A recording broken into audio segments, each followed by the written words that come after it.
aqui então para gravarmos mais um vídeo das nossas aulas. Lembrando que este vídeo aqui nós já havíamos gravado, porém o processo dele não ficou muito bom e a gente está gravando novamente. Tá?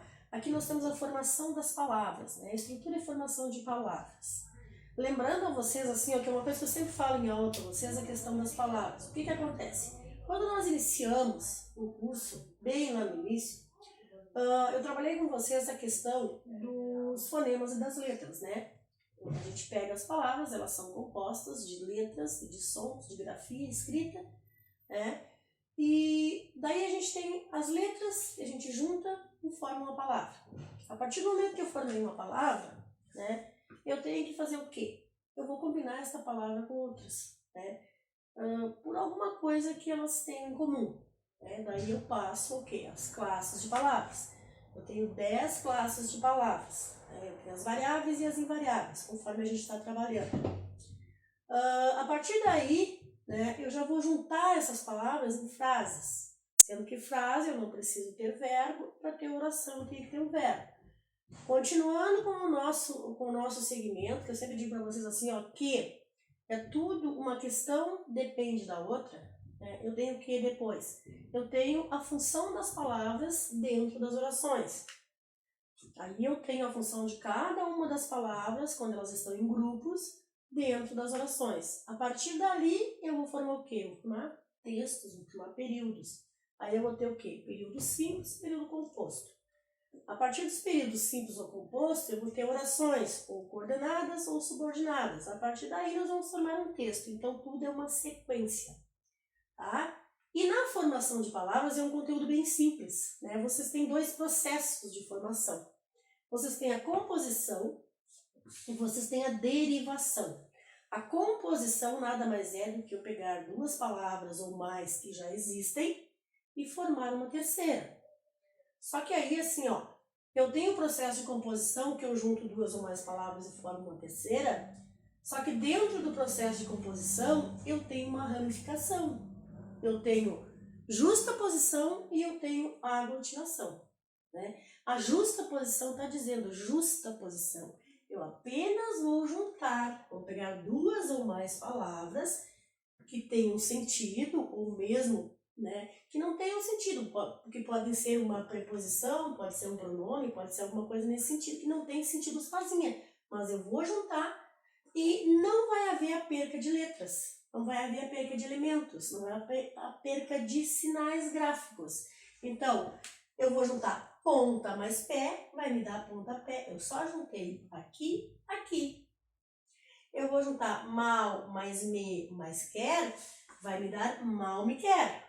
E daí vocês vão me perguntar assim, professora, mal me quer sem hífen? Isto, sem hífen. Por quê? Porque o mal aqui, ó, só vai ser com hífen quando a próxima palavra começar por H, L ou vogal. Já observem que bem me quer com hífen. Por quê? Porque o nome de uma planta. E lá, quando a gente estudou as regras do hífen, hoje, pelo novo acordo ortográfico, os nomes de plantas ainda continuam com hífen. Eu tenho gira mais sol, vai me dar girassol, porém com dois S's, porque a palavra é escrita com dois S's. Eu tenho couve mais flor, que vai me dar couve-flor, né? Então, são palavras que eu apenas juntei, mas não houve a perca de elementos mórficos, né? Não houve a perca de morfemas, ok? Depois disso, nós teremos a parte da aglutinação, que aí é um pouquinho diferente e veremos a seguir. Como eu falei, então, nós temos o processo de aglutinação. O processo de composição divide-se em dois, justaposição e aglutinação, sendo que a justaposição eu apenas junto e não tenho perca nenhuma de letras, né? A aglutinação é o contrário, eu junto e a palavra perde ou ganha letras, tá? Aí vocês têm o caso aqui da perna mais alta, quando eu junto me dá perna alta. Eu tenho ponta mais aguda. Quando eu junto, fica ponte aguda. plano mais alto.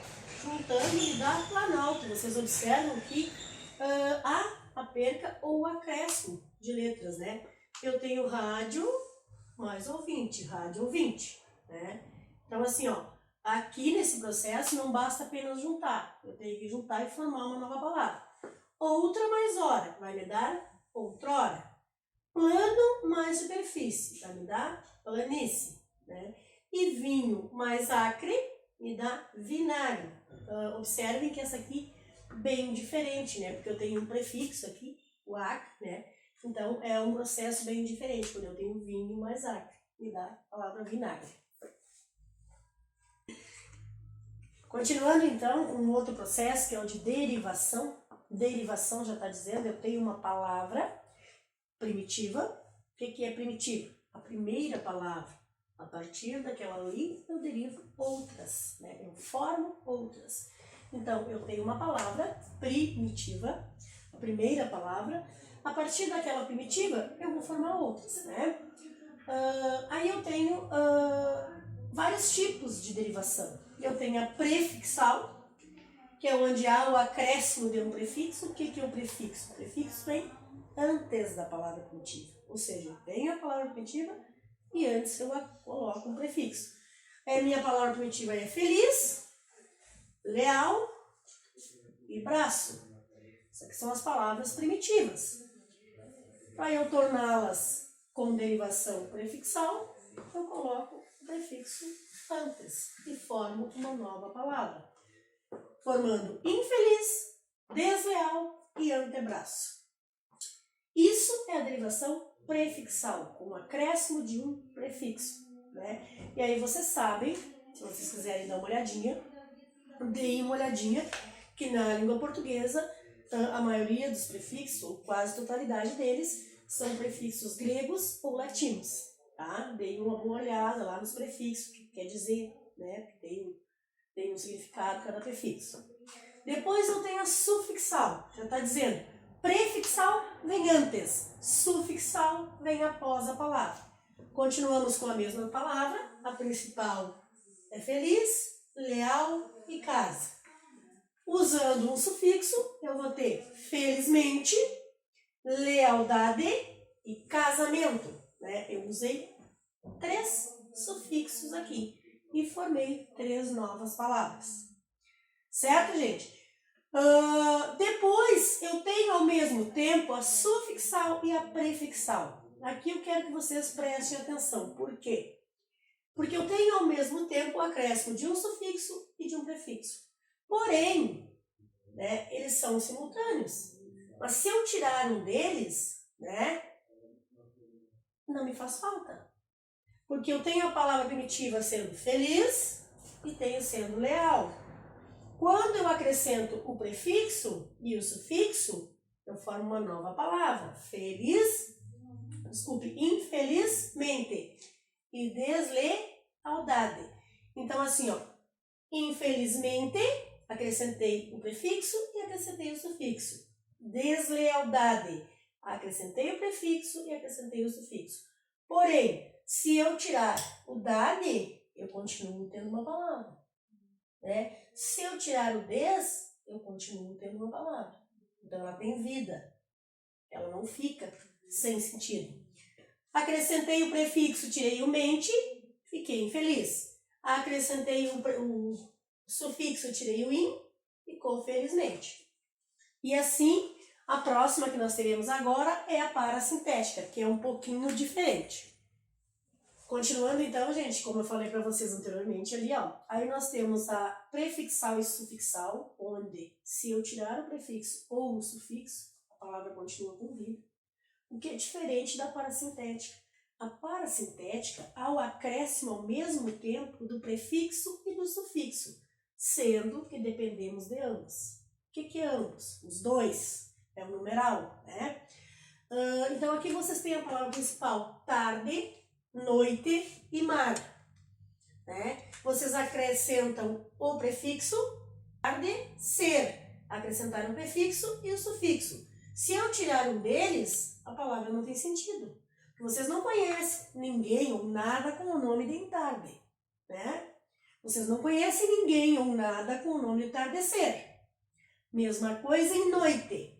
Eu tenho noite como sendo a palavra principal. Aí eu coloco o prefixo, ó, anoitecer. Coloquei o prefixo e o sufixo. Se eu tirar um deles, a palavra não tem sentido. A palavra mar, coloquei o prefixo e o sufixo. Submarino. Se eu tirar o sub, fica o marino, mas o marino só o tio de vocês aqui, né? Que é o nome de uma pessoa, não tem nada a ver, né? É uma palavra que, não sendo um nome próprio, no caso, ela não tem vida, não existe. Se eu tirar o hino, submar também não tem vida, né? Então isso é parasintética. Esta diferença vocês têm que saber fazer, da prefixal e sufixal para a parasintética. Depois nós temos a regressiva, já está dizendo o nome, regride. O que é regressiva? É diminuir. É uma formação de uma nova palavra pela qual uma redução de letras ou fonemas, ou seja, uma redução da grafia ou uma redução do som, e não pelo acréscimo, que antes nós tínhamos o acréscimo, né?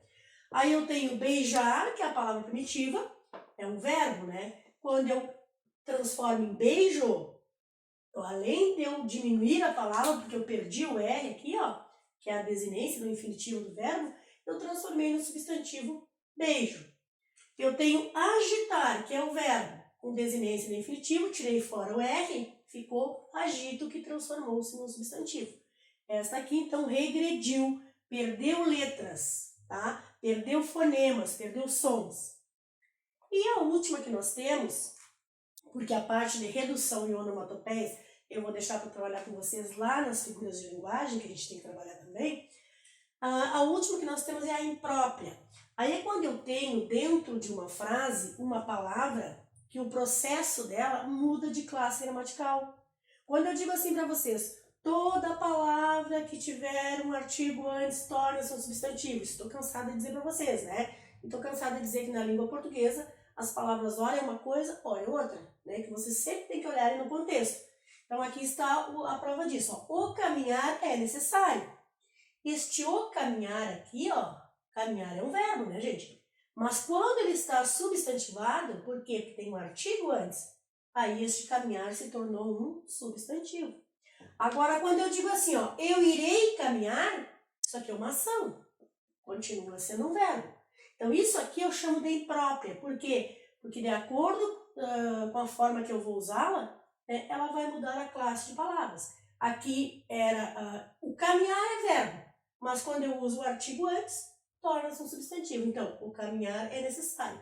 Esse caminhar aqui passou a ser um substantivo. Continua sendo um verbo na frase seguinte. Bons estudos para vocês!